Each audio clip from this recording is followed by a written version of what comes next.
مسلمان بہت زیادہ اس میں ہیں, اور آئی تھنک اس پہ آج بات کر لیتے ہیں, اور اسپیشلی روسی میں ہمارے ساتھ ہیں انشاءاللہ. آپ کا یہ فیلڈ بھی ہے, آپ اس میں کاؤنسلنگ سروسز بھی دیتے ہیں انشاءاللہ. تو کیا خیال آپ کا ہے, یہ میرا بات کی نا کہ مسلمانوں میں بہت زیادہ ہے, تو یہ بڑا اچھی آپ نے بات کی, کیونکہ بہت سارے لوگ جب میرے پاس آتے ہیں تو وہ کہتے ہیں کہ میں تو عبادات میں بھی ٹھیک ہوں, اور جو ہے میری نمازیں ہر لحاظ سے نا میں بڑا, میری ذات سے کسی کو نقصان نہیں پہنچتا, مطلب میں اس طرح کی زندگی گزارتا ہوں, لیکن میں پھر انگزائٹی ڈپریشن میں کیوں آ گیا؟ تو رسول اللہ صلی اللہ علیہ وسلم کی حدیث ہے کہ اللہ جس بندے سے پیار کرتا ہے اس کو آزمائشوں سے گزارتا ہے. تو ضروری نہیں ہے کہ آپ کو کوئی سزا کے طور پہ اس بیماری میں ڈالا جا رہا ہے, لیکن آپ پہ اگر مشکل وقت ہے تو اللہ تعالیٰ کا یہ بھی وعدہ ہے کہ ہر سختی کے بعد آسانی ہے, یہ اللہ نے وعدہ رکھا ہے. وہ جو بیماری ہے نا وہ آپ کو بڑا جو ہے نا ڈسپلن کرنے کے لیے آئی ہے, بڑی چیزیں سکھانے کے لیے آئی ہے. لوگ جو ہے نا وہ اس بیماری کو انڈرسٹینڈ نہیں کر پاتے. وہ پھر جیسے کہا کہ ڈائریکٹلی اینٹی ڈپریسنٹس پہ اور ان چیزوں کے اوپر میں اس کے خلاف نہیں ہوں. اگر بہت کیس بگڑا ہوا ہے تو وقتی طور پہ اگر کچھ سمجھ نہیں آ رہی تو سٹارٹ میں اگر ایڈ اس کو کیا بھی جاتا ہے تو ٹھیک ہے, لیکن ساتھ ساتھ آپ یہ دیکھیں کہ کیا وہ بچہ ایکسرسائز کر رہا ہے, کیا وہ جو ہے اپنی ڈائٹ کا خیال رکھتا ہے. وائٹامن ڈی ڈیفیشینسی کا اور ڈپریشن کا ایک بہت گہرا تعلق ہے. اسی طرح سے نیند کے اوپر دیکھیں کہ کہیں وہ راتوں تک مطلب صرف جاگتا تو نہیں رہتا, اور جب سوتا ہے تو پھر اس کو صبح کی کوئی ہوش نہیں ہے. مطلب پورے دن میں اس کی وہ روٹین کیسی ہے اس کو دیکھنا سب سے زیادہ ضروری ہے. اور پھر کوئی ایک ٹیچر, کوئی ایک استاد, کوئی ایک بندہ ایسا ہے جس سے وہ اپنا یہ مسئلہ ڈسکس کرتا ہے, کیونکہ پیرنٹس سے نا بچے چھپا رہے ہوتے ہیں چیزیں, اور بعض اوقات پیرنٹس بڑے ہارش بھی ہو جاتے ہیں کیونکہ انگزائٹی ڈپریشن نظر نہیں آ رہی ہوتی.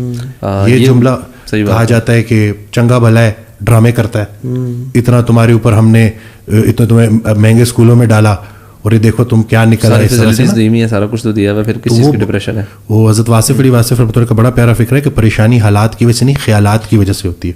تو آپ کو نہیں پتا کہ آپ کا بچہ کن خیالوں میں گم ہے, اس کے خیالات کس طرح کے ہیں.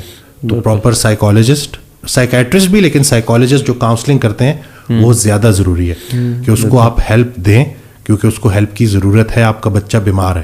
میں تو بلکہ ایک ڈاکومنٹری دیکھ رہا تھا, اس میں ایک میڈیکل ڈاکٹر تھے, کہتے ہیں میرے آئی بین پریکٹسنگ فار 35 ایئرس, اور میں بڑے یقین سے بات کر سکتا ہوں کہ 90% پلس جو جتنی بھی بیماریاں, مطلب ان کا ہر قسم کی بیماریاں, اٹ اسٹیمز فرام اسٹریس. کہتے ہیں some sort of stress, emotional stress, یا کیوں نہ کوئی اس طرح کے کوئی اسٹریسز ہوتے ہیں جو ہماری ایونچولی تھاٹ سے لنکڈ ہوتے ہیں, ان کا گہرا تعلق ڈیفینیٹلی ہماری تھاٹ سے. کہتے ہیں it's all stems from there and it leads to, کہتے ہیں ایون میجر بیماریاں, کینسر بھی اگر آپ جائیں گے نا تو کہیں نہ کہیں تھاٹ. کہتے ہیں ان کا علاج اب اس پہ ایک بڑی ریسرچ آ رہی ہے اباؤٹ ہیلنگ, اور how thoughts can actually develop the process of healing, start the process at least. Medication اپنی جگہ ہے, وہ اس کو کوئی ڈینائی نہیں کرتا. انفیکٹ زیادہ تر جو ٹراما ہوتا ہے, کوئی چوٹ لگ جانا, کٹ لگ جانا, اس کے اوپر تو ہمیں سمجھ لگتی ہے, بٹ جو کرونک جتنی بھی ہے نا ڈیزیزز ہو گئی, جس میں اسٹریس ہو گیا, انگزائٹی ہوگی, جو چلتی آ رہی ہیں, ایون فزیکل بھی کچھ, اس کا ہمارے ذہن سے بہت گہرا تعلق ہے. ایون اسامہ بن سنک بھی کہہ رہا تھا نا, کہتا ہے کہ ہمارا جو برین ہے نا یہ نیگیٹو کمانڈز پروسیس نہیں کر سکتا. یعنی آپ کہیں گے نا کہ don't be stress, don't take stress, don't take tension, تو وہ ڈونٹ کے ورڈ کو فیدم نہیں کر سکتا, وہ اسٹریس یا ٹینشن کے ورڈ کو فیدم کر رہا ہے. For example if I tell you guys جو بھی سن رہے ہیں, don't think of an elephant, ٹھیک ہے, to we all think of an elephant, ٹھیک ہے. ایون جو اسکیئرز ہوتے ہیں وہ جب ان کو کمانڈ یہ نہیں دی جاتی watch out the tree, watch out the tree, وہ درخت کو دیکھیں گے اور جس چیز کو انسان دیکھ رہا ہوتا ہے نا اسی میں جا کے انسان فوکس کرتا ہے, اس میں لگتا ہے. سو وہ کہتے ہیں کہ watch the path, watch the path. تو اس لیے یہ جو ہمارا it's all over the perspective. When you look at the obstacles in your life, when you watch the trees and the stones in your life, all what you will do is go and hit them اور آپ گر جائیں گے. But when you will watch the path کہ راستہ کہاں سے نکل رہا ہے, تو اللہ تعالیٰ آپ کو اسے ڈیفینیٹلی نکالنا شروع کر دیں گے. ایون بائکنگ کی فیلڈ میں بھی نا یہ ہمارا بڑا کامن رول ہے. جب ہم کارنرنگ کر رہے ہوتے ہیں نا, ایون ریسنگ بائکس کے لیے بھی, ہمارا چہرہ بالکل ادھر نہیں ہوتا, ہمارا چہرہ ادھر کارنر پہ ہوتا ہے ایسے, کیونکہ you go where you look at, آپ نے جہاں جانا ہے آپ اس کارنر کی طرف دیکھتے ہو. سو یہ ایک بائکنگ میں یونیورسل رول ہے. So again you go where you look at. اگر آپ آبسٹیکلس, پریشانیوں کو ذہن میں دیکھ لیں کہ یار میرے کیا بنے گا, پتہ نہیں میں کر پاؤں گا نہیں کر پاؤں گا, پتہ نہیں اللہ تعالیٰ میرے معاملہ کیا کرے گا فائنینشلی, تو پھر ہو سکتا ہے وہی ہو. اور حدیث میں آتا ہے عند ظن عبدی بھی, میں اپنے بندے کے گمان کے مطابق جو گمان رکھ رہے ہو وہ ویسے ہی ہے. اکثر پیشنٹس آتے ہیں جب وہ کہتے ہیں نا کہ ہمیں انگزائٹی ہے, تو میں ان سے اگلا کویشچن کرتا ہوں کہ انگزائٹی اسٹارٹ کیسے ہوئی, تو وہ بات کرتے ہیں کہ محلے میں کسی کی سڈن ڈیتھ ہو گئی.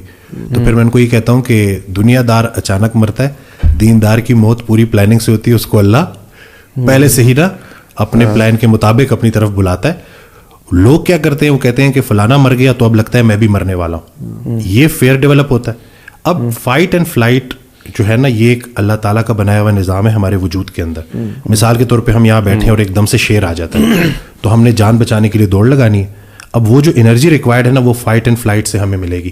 کچھ ہارمونز ریلیز ہوں گے, لیکن جیسے ہی ہم بچ گئے, کسی درخت کے چھاؤں کے نیچے ہم بیٹھ گئے اور ہم ریلیکس کر رہے ہیں, اللہ کا شکر ادا کریں گے, اللہ تیرا شکر ہے تو نے شیر سے بچا لیا. اب جو ایکٹیویٹ ہوگا وہ ہوگا ریسٹ اینڈ ڈائجسٹ, آرام کرو اور ہضم کرو.